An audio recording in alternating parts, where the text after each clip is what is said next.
asalaamaaleykum wa rahmatulah yéen ñi nga xam ne yéen suivre suñu chaîne bii di Sylla Ndanane Techno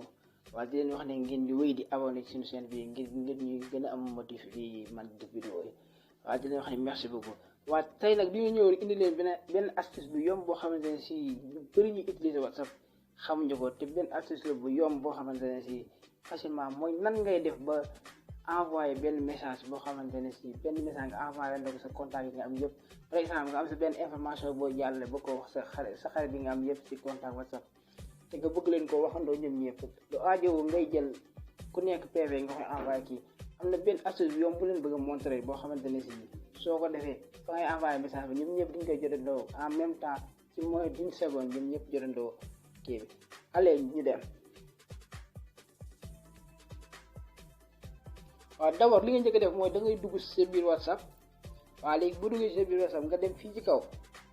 fii ci 3 points yi ngay dem ci 3 points yi boo ci bësee da ngay gis suñu nouvelle division fii nii nouvelle division fii léegi nga ok foofu boo ok nga sama am yaa ngi nii par exemple nga sélectionné boo sélectionné après nga bës fii soo bësee dèjà da ngay mel ku créer groupe mais du groupe léegi yow dèjà ñii nii 4 personnes yi ma sélectionné su ma envoyé woon ça va comme par exemple comme bi ça va bii nii su ma paree ñun ñëpp day dem na si ñoom PV lay nekk si ñoom nga xam ne du nekk comme groupe ñëpp ñoom PV la ngay jotandoo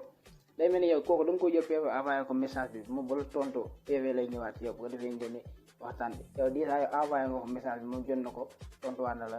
après bu la tontoo mu nekk PV doo aajo ku nekk ngay jël di ko